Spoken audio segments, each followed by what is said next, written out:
Hello folks, and welcome to Chapter 8 of Transportation Inc.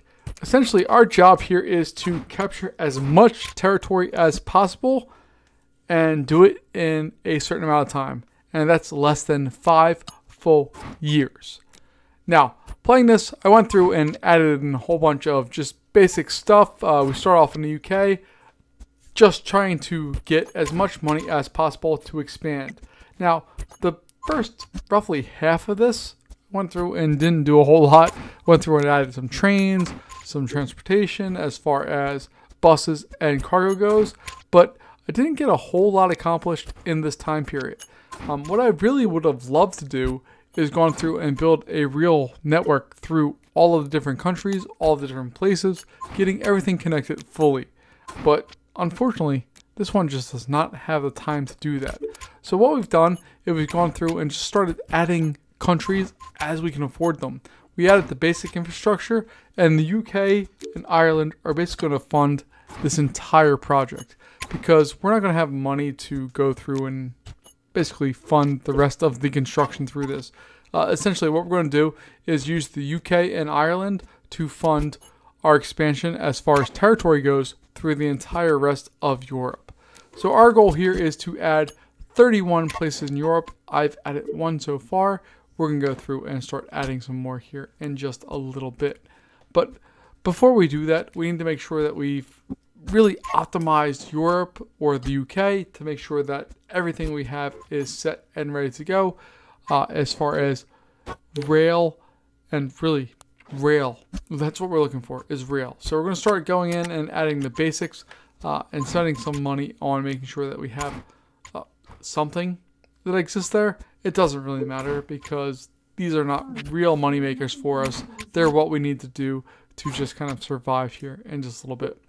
And we've already unlocked 4 countries. We're going to start unlocking more here in the near future.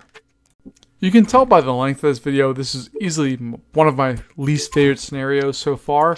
The whole goal here is just to accumulate as much money as possible and spend it as quickly as possible to get to different places.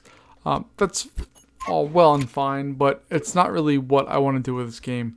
I really want to make detailed connections between each different city, making sure that everything is fully serviced, that we can max out the profit and go through everything.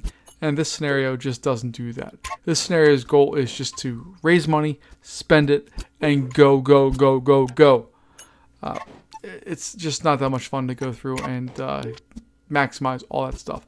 So you're going to see here that we are quickly accumulating territories, but there's not a whole lot happening with each of those territories because the money that we spend to really expand them, to make them useful, is not worth it in the end goal.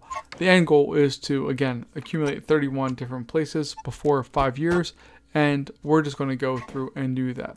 Now, at the end of this video, you're going to see that it just happens. I didn't really even realize it's 5 full years. So the year mark right now is at 4 years and 7 months, and as soon as it hits 5, the game doesn't end. It keeps going because it's 5 full years. So you have until the end of year 5 to complete everything. And we're just going to add in as many countries as possible, as quickly as possible. And that's pretty much it. There's not a whole lot to go through with this one. I'm not a fan of the scenario. I'm not a fan of this overall thing because we're not maximizing anything. We're minimizing it to the greatest extent. And that's just not that much fun.